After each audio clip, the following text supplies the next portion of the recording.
I used to have this void inside of me. I'm still not sure how it started forming or how I came to develop this unconscious and conscious obsession with opening it. I never grew up with food insecurity. My mother celebrated my body and skin in whatever form it came in. I have my father's fast metabolism and my mother's thighs. Maybe it was the environment of being surrounded by people that didn't have my skin color or hips. Or maybe it was a form of self-harm. Maybe it was an unhealthy coping mechanism of needing to have some form of control because of trauma I experienced that I couldn't control. But I could control how much oil I used or how many carbs I ate. Maybe it was my perfectionist tendencies and I hyperfixated on the way my stomach looked when I sat. There was always one too many rolls when I sat. I was 16. I nurtured that void for almost 3 years. For 3 years, I went through the extremes of an eating disorder. From one side, I was waking up at 4 a.m. to work out, going to bed late, planning what I was eating the next day. And the other side was eating to an extreme amount because of any small inconvenience. I was self-aware for half of it, but I didn't see myself in the mirror. I couldn't recognize the girl I'd see in pictures of me. I can tell you the exact moment I stopped counting calories. I stopped obsessing how much I worked out. I stopped overeating to avoid my emotions. I was cleaning out my closet and I found a box filled with memories and journals. I opened a journal from my senior year of high school and there it was, in writing, 205 pages of how much I loathed living, how much hatred and resentment was inside of me just because I had to eat to survive. I lost count how many times I tried to heal myself and I would just relapse, ruining my recovery and relationships with people. I never asked for help. It was a part of me I tried so hard to hide from everyone. I was ashamed of it. I pushed people away and hurt people because I didn't want people to see the real me. Reading those words that I wrote shocked me to my core. How could I ever hate myself that much? How could I love anyone if I couldn't even love myself? How could I take care of someone if I couldn't even take care of myself? From that day, I stopped digging that hole I was stuck in. I stopped seeing food as numbers. I stopped seeing starving as a necessity. I just stopped. I never realized how much an eating disorder could take away the feeling of connection. I would say no to eating out in reunions because I couldn't cook for myself or control how much I ate. I said no to so many experiences and connections because I was afraid. By doing that, I took away a gift that I was born to do. I was taking away my essence. You ask any Latino what their family does when they meet up, a sancocho, un asado. It's always surrounding food.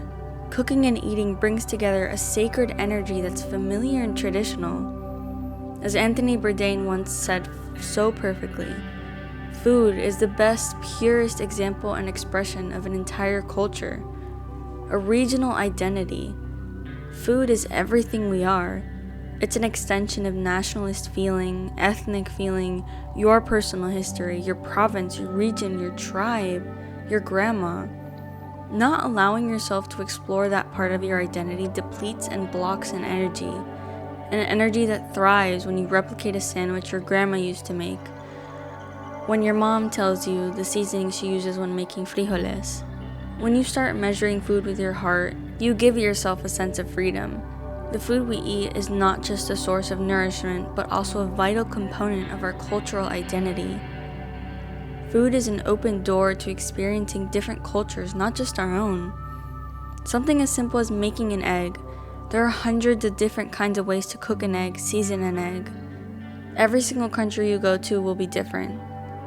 Every egg you eat will be a different kind of energy and absorption of knowledge from the country you are in. Food brings a respect and admiration for a culture I have no blood or historical connection with. Because of food, we are able to experience a form of love and dedication of a stranger. When I finally decided to release all rules I made surrounding food, I decided to learn everything I could about the power of food. Not just the macros and the caloric information behind what I ate, but the meaning behind food from different perspectives. Through connecting with my lineage, I was able to understand what impact food has on me, on an emotional level, and the amount of freedom and creativity I feel through cooking and feeding people I love, including myself. I had the emotional aspect understood. Through my own holistic certification and personal research, I was able to understand the biological significance that food has on a woman's body. I learned that women run on a cycle, separated into 4 different phases. First, the menstrual cycle begins the moment blood releases from a woman. When I bleed, my body is undergoing a serious amount of loss and change on the inside. Progesterone and estrogen decrease significantly, cortisol is more sensitive, iron is significantly lost, which is needed for energy production and immunity. Magnesium levels gradually decrease as your period begins, which can lead to dehydration and sugar cravings. I struggle to absorb water and get inflamed easily in this time. But what I prioritize to eat during my period and what I eat the week after my period is completely different because my hormones are constantly changing. My body processes exercise and food differently every single week because I work on a 28-day biological clock compared to a man's 24-hour clock. Your surge of energy 1 week after your period is when you are ovulating. Estrogen levels rise and you release the water you are retaining. That week before your period where you feel so drained and insanely hungry or emotional, there are reasons you feel this way.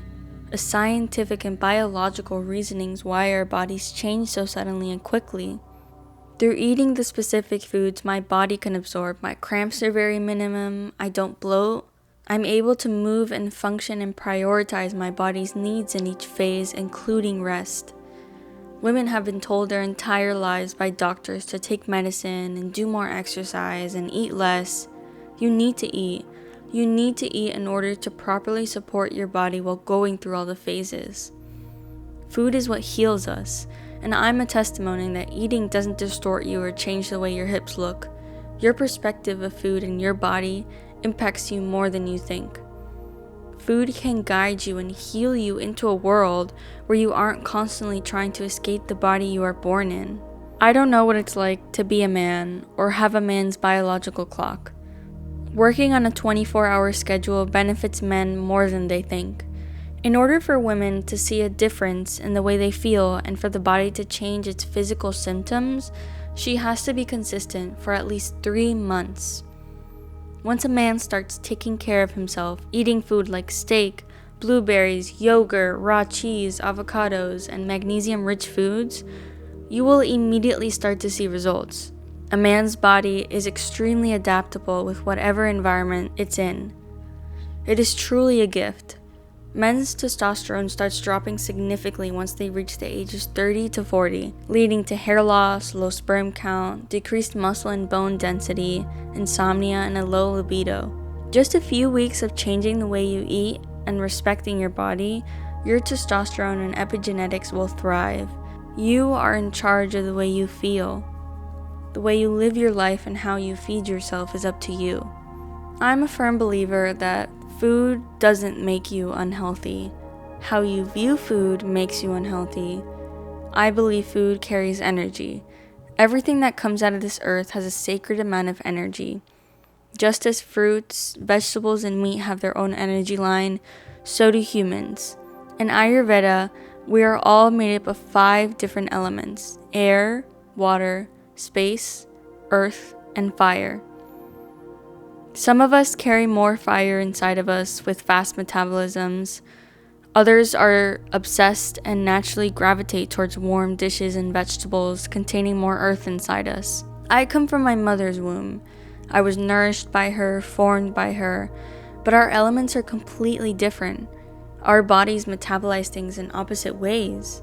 I thrive with healthy fats and fruits. My mother struggles to process any form of fat. Even though it is scientifically proven that women need to consume more fat than men. But this isn't the case. It's incredibly important to recognize all the information we find online were studies made on other women and men, not you. No scientist has ever studied you or told you what you process best or what element you have. It's up to you to be intentional when eating. After you eat a plate of food, see how you feel. What are your energy levels like? Are you sleepy or energetic, bloated or uncomfortable, satisfied or still craving? In order to be comfortable, you need to be able to listen to your body and give yourself time to get to know yourself. Don't only follow what media says and the new eating trends and diets and societal standards on the way your body should look. Stop listening to the outside world when you have an entire one inside you. Listen to it. Stop trying to escape the body you are gifted with.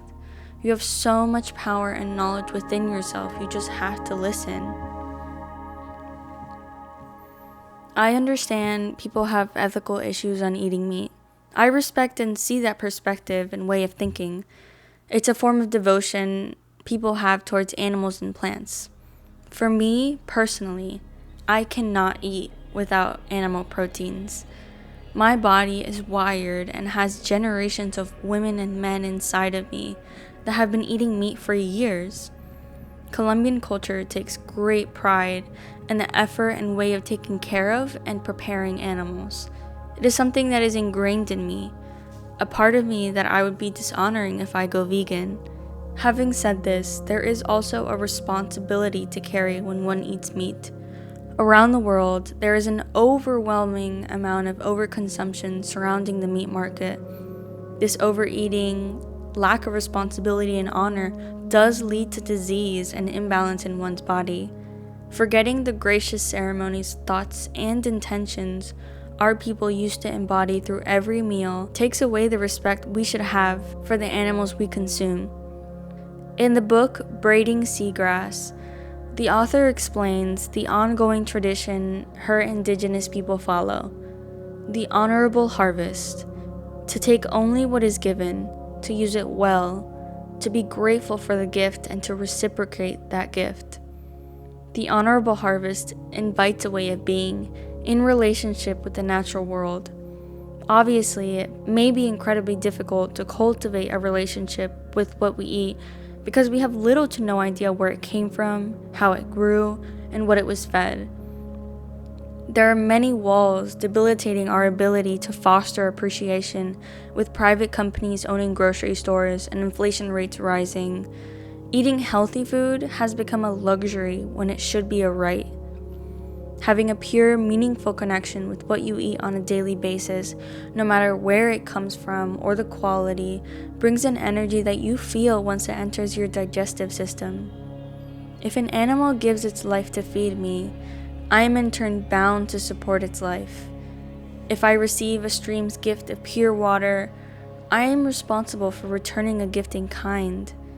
An integral part of a human's education is to know those duties and how to perform them. Something as simple as not overbuying or avoiding eating an excessive amount of animal food shows the respect you have for others and the animal. Animal meat is not to be dishonored with senseless eating, it is to be respected. The same goes with food that comes out of the ground. It takes years and days of labor to ensure you get those perfect strawberries you eat with your lunch. There is soil to be kept, water being dedicated, human beings who are passionate about quality care for food so others can enjoy. It's not just the animals and plants we need to be honoring. It is the protection and love that was put into what we buy at grocery stores by Mother Nature and human beings. Once I started viewing food as something to explore, discover, and respect, instead of creating barriers around it, I found a beautiful relationship with it. Food is love. Knowing that you love the earth changes you, activates you to defend and protect and celebrate it. But when you feel that the earth loves you in return, that feeling transforms the relationship from a one-way street into a sacred bond.